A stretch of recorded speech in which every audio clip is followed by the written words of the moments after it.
In our work at ECLI-VIBES, we talk a lot about trauma. However, it isn't always clear what exactly we mean by trauma, since it has a broad definition.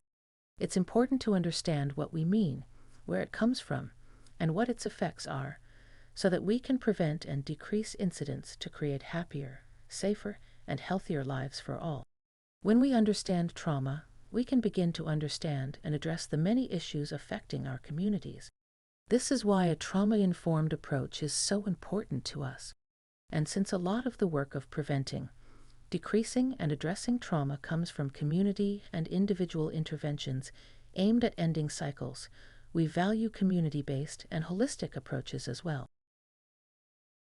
I want to define some of the language we'll use in this discussion. Trauma-informed approach means understanding what trauma is and how it affects people on different levels, past and present. This approach means working to see the bigger picture and understand a person's life in order to better and more fully care for and support them.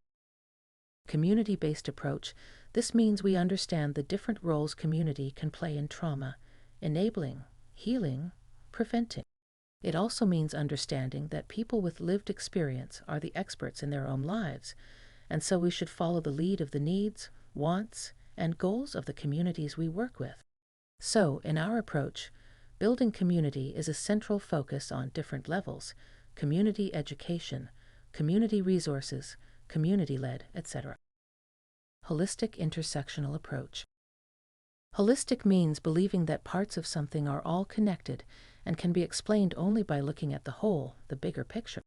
For us, this means understanding that experiencing domestic violence, substance use, incarceration is a symptom of the root cause, for example, lack of housing, lack of support and resources, unaddressed historical trauma, familial abandonment or abuse.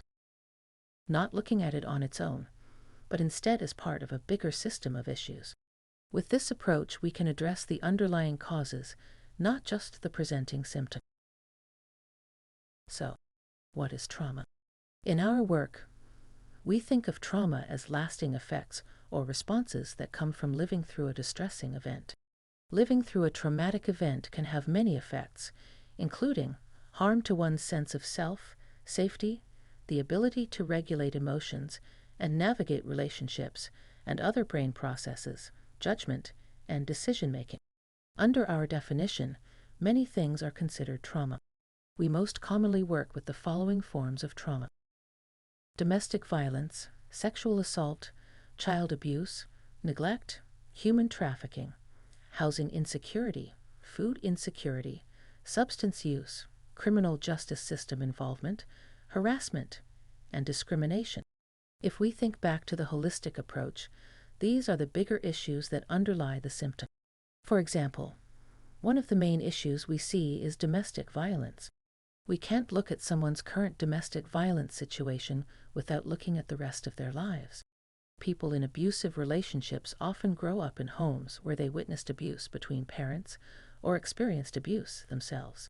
Because of this, there is often a lack of understanding of what a healthy relationship looks like, plus negative ideas about self-worth that might lead someone into relationships with people who behave similar to the parent. If we think about the bigger picture, we can work towards addressing the underlying issues and help our communities understand their situation more clearly. This empowers them to break the pattern from continuing, instead of putting a band-aid on the situation. The goal is lasting change and breaking generational cycles of violence. We can only do this by supporting folks to reclaim the power they possess, by understanding why they have landed in the situations they are experiencing. Trauma can occur at any age and can cause many and different effects depending on the person and their survival reflexes. You may be familiar with terms like fight or flight. There are also freeze or fawn responses. With trauma, fear response takes over and we act more on reflex, instinct, or habit. When our body is reacting to danger or perceived danger, our brains will typically enter fight, flight, freeze, or fawn mode. Fight equals combativeness, anger, emotional dysregulation, or confrontation. Flight equals avoidance or abandonment. Freeze equals dissociation, anxiety, dread, feeling stuck, and difficulty acting or moving. Fawn equals learned helplessness after unsuccessful fight or flight. Freeze attempts lead to lack of boundaries, people-pleasing, and primarily being concerned with other people's happiness and peacekeeping or helpfulness. The response will be determined by mostly the same factors that influence the extent to which someone is impacted by trauma. Genetic factors. Genetic predispositions to mental illness or other psychological disorders. Generational trauma is trauma passed down within families and ancestry, and can be from systemic trauma, like racism, or individual, like sexual trauma. Resilience. How one is able to cope mentally or emotionally with a crisis, or return to pre-crisis status quickly. Resilience has a genetic component, but can also be affected by risk or protective factors. Helping people and communities build resilience can lessen the impacts of trauma. Environmental factors. Protective factors and risk factors, past trauma or lack of. Risk factors are characteristics at the biological, psychological, family, community, or cultural level that are associated with a higher likelihood of negative outcomes. They can also decrease resilience. For example, if someone experiences a sexual assault, they might be more negatively impacted by this trauma if they experience violence at home, if they don't have trusting friends or community to turn to, are subject to racism or other oppression, discrimination, or are living in poverty.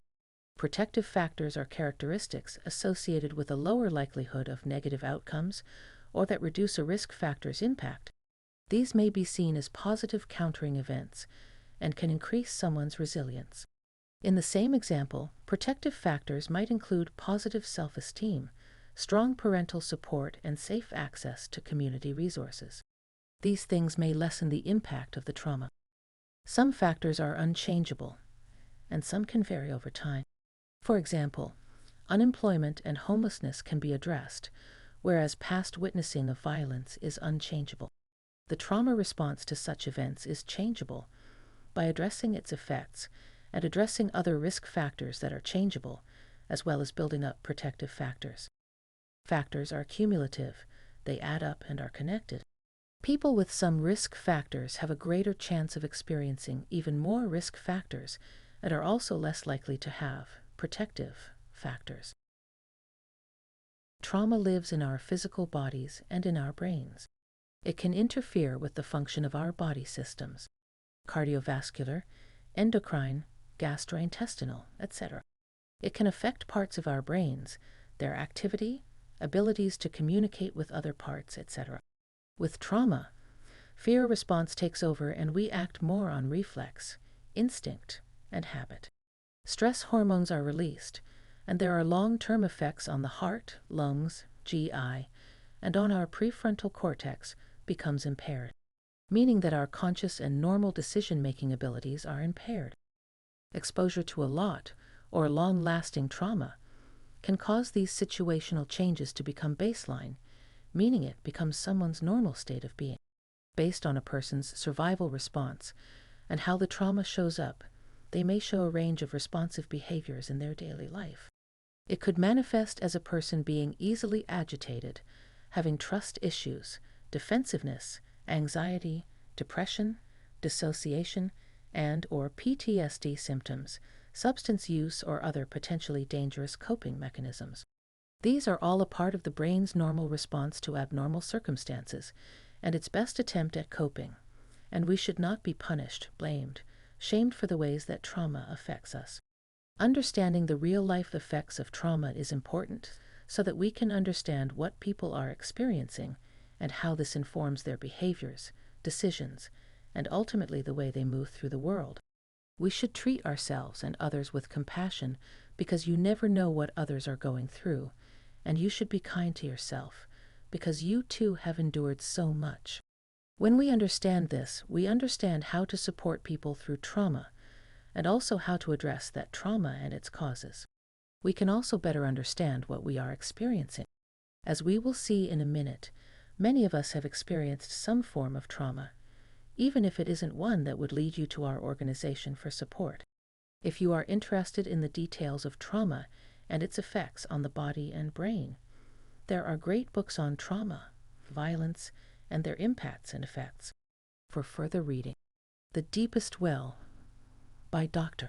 Nadine Burke Harris, My Grandmother's Hands by Rizma Menikam, What My Bones Know by Stephanie Fu, The Body Never Lies by Alice Miller, and The Body Keeps the Score by Bessela van der Kolk. Something that is useful to talk about, to understand not only where trauma comes from, but also the effects of trauma, and how we can prevent and address it, is something that you may be familiar with. Adverse Childhood Experiences, or ACEs. Adverse Childhood Experiences. ACEs are potentially traumatic events that occur in childhood ages 0 to 17. Toxic stress, which is the body's response to lasting or serious stress, that can change brain development and body responses to stress, often results from ACEs. So, changes caused by ACEs increase risk of a variety of negative outcomes across mental and physical health, like chronic health problems, mental illness, and substance misuse in adulthood. ACEs, like much trauma, are preventable. This can largely be done through ending cycles of violence and trauma and fostering community, which we talk about in other discussions. 61% of people have at least one ACE, and 1 in 6 adults experience 4 or more ACEs. Because of societal factors like racism and sexism, gender and race increase chance number of ACEs and make certain ACEs more likely. So do employment and disability status, income, and educational achievements. Long-term, at least 5 of the top 10 leading causes of death are associated with ACEs. ACEs typically are categorized as abuse, neglect, household challenges, and other adversity. They can include emotional, physical, and sexual abuse, emotional and physical neglect, violence, growing up in a family with mental health or substance use problems, suicide attempts, divorce or separation, incarceration, intimate partner or domestic violence, bullying, community violence, natural disaster, refugee or wartime experiences, witnessing or experiencing acts of terrorism. For example, feeling abandoned by a family member because of incarceration or divorce will often lead a person to believe they are not good enough or worthy of love, and can lead to self-esteem issues and seeking compensatory attention. Engaging in unhealthy relationships and behaviors confirm these beliefs. I was abandoned, so I'm not worthy of love. This might manifest as pushing people away, sabotaging relationships, or ending up in relationships that align with negative self-esteem. And when these relationships end or person is abused, we say, "See, I'm not worthy of love." Since more than half of us are likely to have at least one ACE, I want you to try to think about how ACEs might affect your life and the way you move through the world. What risks do you think ACEs might open someone up to? Think about its effects on development, mindset, self-image, and behavior. ACEs also are passed on between generations. Addressing the effects of ACEs, as well as understanding where they come from, so we can prevent them, will help us disrupt cycles of violence, as trauma is passed down not only through resulting behavior, but also through genetics and biology.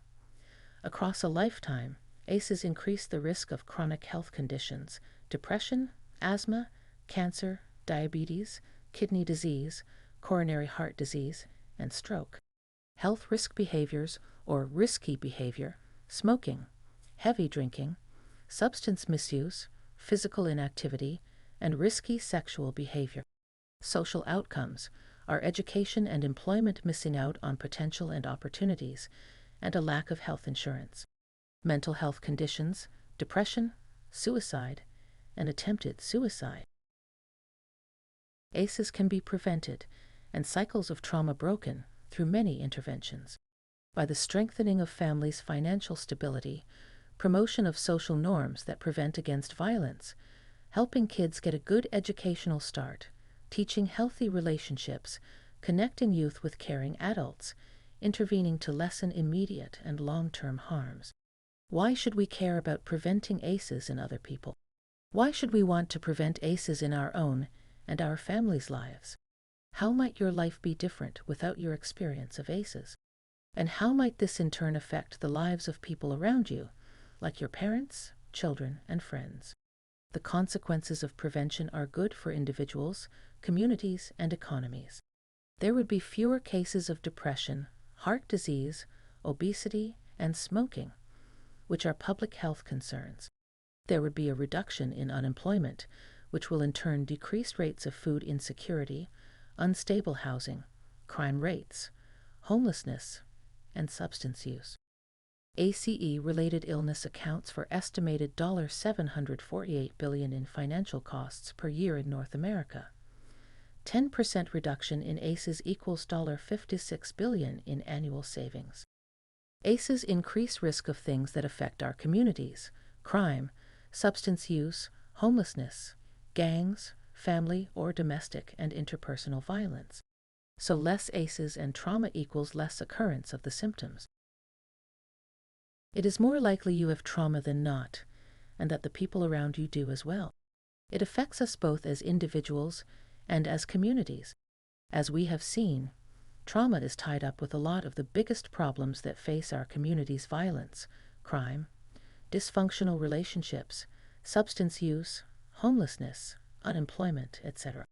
When we understand where trauma comes from and the effects it has, we are better able to address and prevent it. As individuals, we can practice empathy and kindness to ourselves and others, consider what others might have experienced, and the effects that their experiences have. We can act as a protective factor in someone else's life and positively impact the lives of people around us. If we all do this, we can create communities of support, respect, understanding, and care. These things help eliminate the conditions for trauma in the first place, things like isolation, abandonment, lack of resources/support. But they are also what allows for healing and growth when trauma does occur. Communities, too, can act as protective factors. As individuals, we have a role to play, but we also have a role to play together. This is our mission at ECLI-VIBES, playing our role in understanding, addressing, and preventing trauma, and helping others to realize theirs. Remember, you're not alone. If you or someone you know is in need of support, call our Hope Line. Reach out via email to info@ecli-vibes.org or visit our website at www.ecli-vibes.org.